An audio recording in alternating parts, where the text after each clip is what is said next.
Hey guys, welcome back to my channel. Today I have a surprise for you.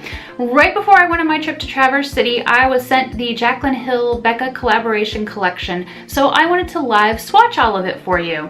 I'm going to start with the eyeshadow palette.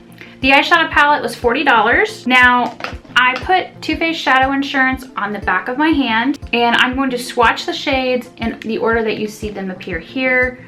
Chardonnay, this is a sheer gold with undertones of pink and flashes of soft yellow. Champagne Toast, which is a reflective peach with a dash of cinnamon. Cordial, which is a matte rose with warm undertones. Cognac, which is a flattering matte coffee. And Bordeaux, which is a matte rich wine with chocolate undertones. So I would say what it sounds like is these are supposed to be very, some of the matte shades that are very popular right now, and these shades theoretically should look great on my skin tone. Cordial actually reminds me of a little bit of a deeper version of Urban Decay Laced, like a deeper, warmer version of Laced, so I could see me using that as maybe a crease color. For swatching today, I am going to use these three Vice eyeshadow brushes. This is the electric palette brush, and this is a Delium 777 brush.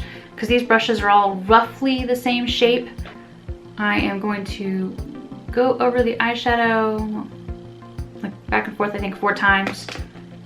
And we're gonna swatch this here. And I can barely see anything on my hand, but this is a highlight shade, so it could just be that it's really light because it's a highlight shade. Let's see if you can see if I can zoom way in. Not really. Okay.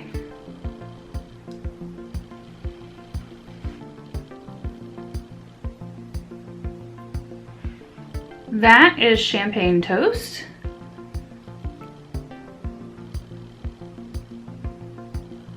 You can kind of see it there. It looks like I would need to go back and forth a couple more times to make it show up more. This is Cordial.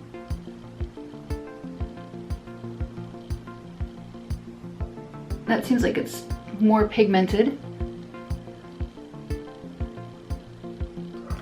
I should let you know that I didn't even open this collection until right before I filmed this video, so that I could give you basically my first thoughts and impressions on these products, since I know that they've been very controversial and very popular.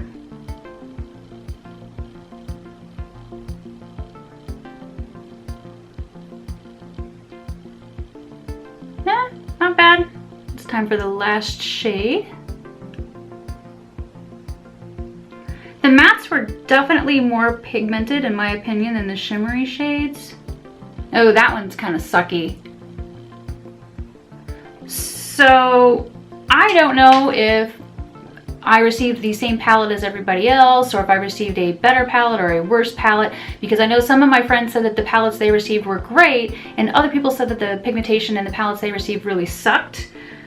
I would say from looking at these 5 eyeshadows, really the bottom shade, which is Bordeaux, kind of sucks. It's probably workable. It probably can be used to deepen like the outer corner, but it skipped on primer, which I didn't expect. Maybe I swatched it wrong. Maybe it would be better over here. Nope, it's just kind of a skippy shade. Cognac and Cordial seemed to work pretty well. Champagne Toast was okay. Chardonnay was super sheer and really, really hard to see. I don't know what happened with this palette. I understand why a lot of people are angry about it. I don't know, when you're spending $40 on an eyeshadow palette, I expect all 5 shades to be great, and I would say really only 2, maybe 3 of the shades, like 2 of the shades are good, 1 of the shades okay, 2 of the shades kind of suck, so I don't think it would be worth the price. I can see why they pulled it. So next we have the face palette. I personally feel like the face palette is for dark skin, like a deeper complexion than mine. I don't feel like it will work at all on pale skin, but I could be wrong. So here's what it looks like. So this is Rose Spritz, Amaretto. This is Pamplemousse, what a weird name. Champagne Pop and Prosecco Pop. Now, since these are blushes and highlighters, I'm gonna go ahead and use my fingers to swatch them. So this is Rose Spritz. This is Amaretto. This is Pamplemousse. This is Champagne Pop. I don't know if you can see that on my hand or not. And this is Prosecco Pop, which is like really, really gold. I mean, of these colors, I feel like the two actual sort of blush tone shades would work in my coloring, but the rest of the colors would not work for me. So I personally would not buy this. I would not recommend it if you have fair skin like I do. This cheek palette is $52. The other items I was sent were the different versions of Champagne Pop. So this is the pressed shimmering skin perfector in Champagne Pop. It does look really pretty in the pan, and I'm gonna swatch it, I guess, on my wrist.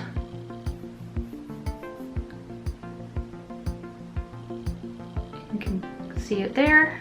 That one's $38. This one is the poured skin perfector. It's the cream version. It is also $38, but it's smaller. Put it right here beneath. And it's definitely more subtle. I feel like my lights are kind of blinding it weird. There, you can actually see it better. In fact, this is the Shimmering Skin Perfector Liquid. It's very subtle. It's $41. You can like mix this into your foundation. And I had to pump it about 8 times before I could get any product out.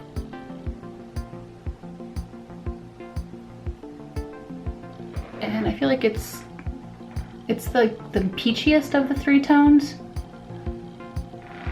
So to me, with this collection, I would say that if you have light to medium skin, the face palette might work for you. I would recommend skipping the eyeshadow palette because it had 2 shades that I felt were just poorly performing, although I think since it's been pulled, you won't even be able to get it even if not, so forget about that. As far as the different highlighters go, I feel like the pressed is the most intense, and I feel like this liquid is probably the most versatile since you can put it into a foundation, you can layer another highlighter on top of it. I'm not really that impressed with the cream, but it's probably just because it's really subtle for my taste. So anyway, what do you think of the Jaclyn Hill BECCA collaboration? Please be sure to let me know in the comments below. If you like this video, give it a thumbs up. And if you haven't already, be sure you subscribe to my channel. I make new videos weekly. Thanks so much for watching.